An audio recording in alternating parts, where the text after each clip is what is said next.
Akhir-akhir ini beredar kembali cuplikan video dokumenter aktor Harrison Ford yang menyoroti kerusakan hutan Tesonilo di Provinsi Riau, Sumatera pada 2013 lalu. Disusul reaksi mengejutkan dari Menteri Kehutanan saat itu, Zulkifli Hasan, yang justru tertawa saat menanggapi persoalan deforestasi tersebut hingga memicu kritik. Lalu, apa sebenarnya yang terjadi di Tesonilo? Yuk langsung saja kita kupas. Tesonilo merupakan hutan di Pulau Sumatera yang menjadi habitat ekosistem satwa liar langka, seperti gajah dan harimau Sumatera. Bahkan, hutan hujan tropis terakhir di Sumatera ini juga dianggap sebagai paru-paru dunia, berkat keanekaragaman hayati yang dimilikinya.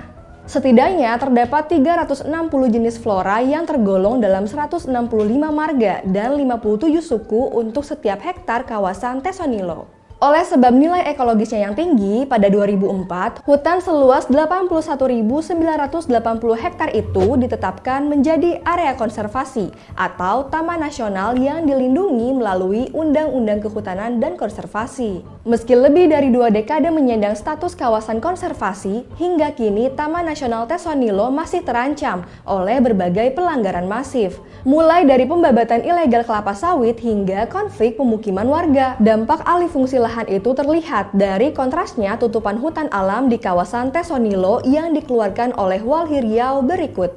Dari yang sebelumnya sekitar 78.274 hektar pada periode 1997 hingga 2004, kini hanya tersisa 12.561 hektar. Kondisi ini turut divalidasi oleh data Global Forest Watch yang mencatat Provinsi Riau sebagai salah satu wilayah di Indonesia dengan tingkat deforestasi tertinggi. Akibatnya, ruang jelajah flora dan fauna langka di Tesonilo menjadi semakin sempit, hingga sebabkan kematian gajah setiap tahunnya. Guna mengatasi polemik itu, Direktur YLBHI LBH Pekanbaru Andri Alatas mendorong agar pemerintah melakukan penertiban yang menyasar pada pemenuhan hak asasi manusia dalam rangka mewujudkan pemulihan lingkungan hidup.